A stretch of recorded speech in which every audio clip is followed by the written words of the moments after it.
So I got a request on to do a video about how to dry fire and what you're doing with the trigger when you dry fire. Different guns have different trigger systems, and some are easier to dry fire with than others. I use the SIG P320X5 Legion, which the trigger has a reset spring in it, and so I literally have the ability to reset my trigger. I have the ability to reset my trigger shot after shot. Okay, so I can set it, and I can pull through the trigger, and the trigger basically will go back forward because of the reset spring every time. Okay, that's really nice for dry fire. A lot of double action only guns don't do that. You'll pull through the trigger, right? And that's it. Okay? It doesn't reset. Now, on a Glock, you can buy a Timney trigger that puts a reset trigger in the system, and now it'll reset every time. And if you're dry firing with a full-size Glock, they make a Gen 3, Gen 4 slash, and then they make a Gen 5 for the Timney, and you can put that in a gun, and the gun is actually really good for dry fire at that point. It's cheap enough that you could probably buy a Glock 17, Glock 34, whatever, put the Timney in there and use it as a dedicated dry fire gun. If you're dry firing enough, it's worth it, especially if you're really committed to getting better shooting, okay? If you don't, what you'll have to do is your first shot will go bang, and then you're tapping through the trigger for the rest of your trigger pulls, okay? The whole point is you have to make that movement. You have to make that movement because you want to see what your dot is doing when you pull the trigger. If your dot is moving when you pull the trigger, it's probably going down, or if you're right-handed, down to the left a little bit if your finger's in the wrong spot, and you're mashing the trigger, okay? Some people mash the trigger really bad. You know who you are, okay? If you feel judged, you're being judged. So, how do you fix that? That's what we're going to do today. I'm going to show you a way to dry fire and practice that without live fire. There is a live fire video on the technique that I'm going to show you today. It was taught to me by Charlie Perez at Big Panda Performance. He unscrewed my trigger pull because it was jacked up with a pistol, right? I went from PCC back to a pistol, and my head was all jacked up. So he fixed me. He's got a video on his Instagram channel, Big Panda Performance, that shows you exactly how to pull the trigger on a firearm, okay? On a pistol for up close and personal stuff. This is relevant to law enforcement. This is relevant to military. This is relevant to competition shooting. So this is what you hear a lot out there in the world. You're going to pull the trigger to the rear, feel the wall, break through the wall, pin it to the rear, let the gun cycle, let it go back. Fuck that shit. Okay, that is a whole bunch of bleh. There are multiple studies out there that have repeatedly proven that everyone goes bang, bang, bang, bang when under high stress and fast shooting situations. They just slap the trigger. If that's the situation, learn how to slap the trigger properly without moving the gun. That's what we do. That's what competitive shooters do. That's how they get fast. Your grip needs to be established. It needs to be tight. Okay, you need to squeeze that gun as hard as possible without shaking, okay? The second thing you need to do is you need to go bang, okay? You go and slap it on, bang, bang, bang. So you're slapping it back, and then you're bringing your forward as fast as possible. Bang, bang, bang, bang, bang, bang, okay? You're just slapping it, but it's a controlled slap. You're rowing through the trigger, not mashing it at the end, going and moving the gun. So slap through until it breaks, and then bring your finger forward as fast as possible. And you can do that without the trigger resetting. It is easier to do if you have a gun that you can do that with. But if you're only doing single shot practice, you can cycle it, slap through. Cycle it, slap through. Cycle it, slap through, okay? If you're doing multiple, cycle it, slap through a couple of times. How many are you firing? 2? Okay? So that's how you're pulling the trigger on here when you're practicing. I'm gonna show you in the next video what I'm setting up, how to practice this. It's very simple. It's very non-complex. It doesn't take a bunch of targets. And if you're starting off shooting in USPSA and other shooting competitions, this is really what you should be doing at least 3 or 4 times a week to teach yourself not to mash the trigger, okay? All right, so here is the core technique that I'm going to be practicing today, pulling the trigger. And it's one target with a no shoot on it.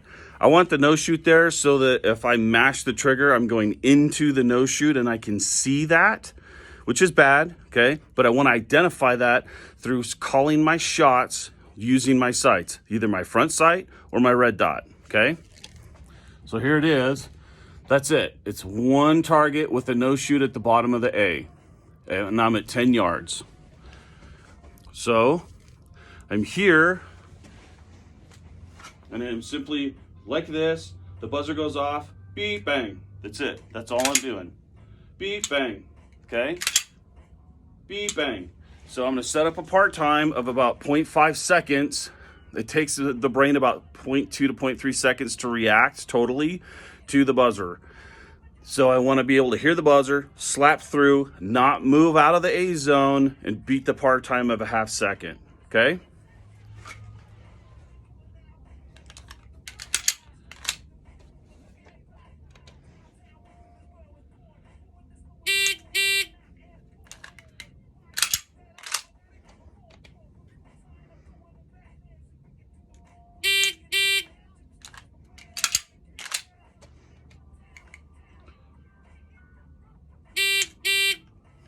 That last one was good. My first two, I healed the gun and my dot went up a little bit.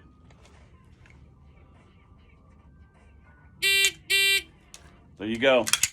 So now what I'm gonna do is I'm gonna do 2 shots. My trigger's not gonna reset, but I'm still gonna slap that second one, okay? I'm gonna leave it at 0.5 seconds because I was easily beating 0.5 seconds.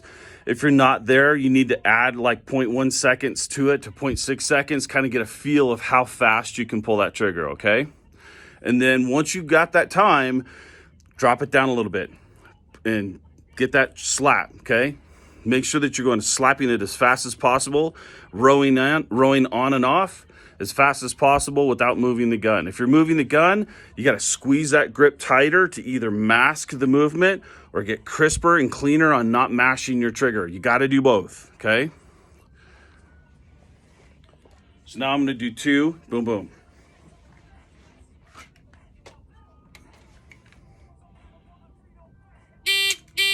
So that's about right, 0.5 seconds for 2 shots.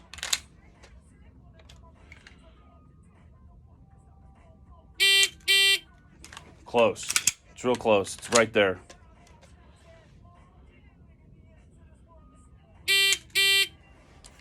Okay, that's it. That is how you learn and teach yourself not to mash the trigger. Now you can add time to that, or you can add specific movements to it. So I can take this, right? And I will switch it to, so I have a 1 second part time now, okay? So what I'm gonna do is I'm gonna draw and fire 1 round on the A in 1 second, mashing the trigger as fast as possible, coming up, prepping, slapping that trigger, right? I wanna hit the A zone and not move off of it, off of a draw. 1 second, that's pretty spicy. So if you're just starting out, that 1 second goal is kind of your standard. 1 second or below is really good. If you're not making that time, make sure you're pushing that time so that you're faster, cleaner. So this is a draw shoot, okay?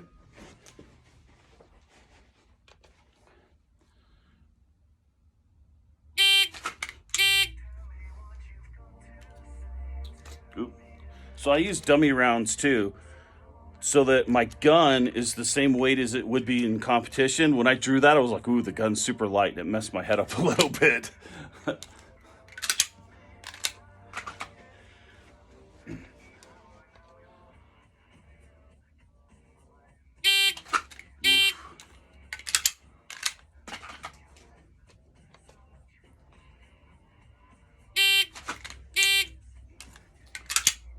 That was a no shoot.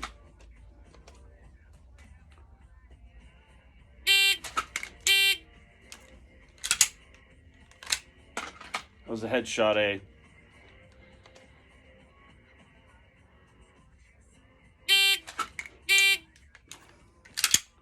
That was a miss. So I'm calling my shots. At a no shoot, at a headshot A, at a miss to the left above the shoulder.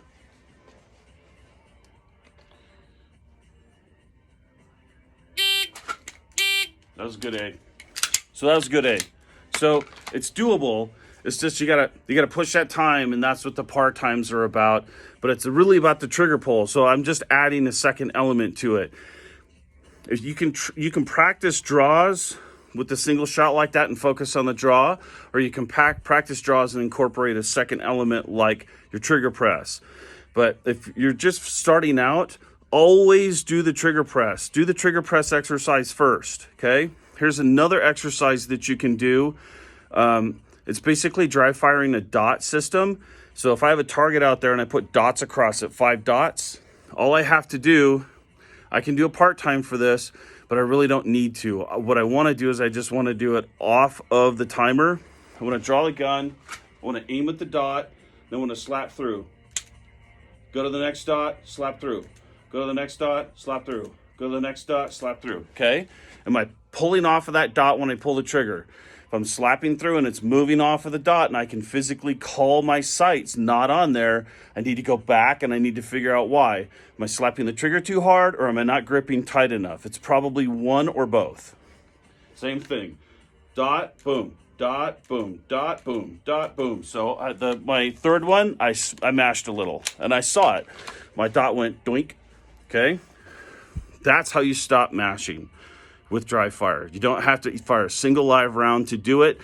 You do have to eventually do live fire practice with this to get that recoil incorporated into it, but the dry fire will translate over to live fire, guarantee it.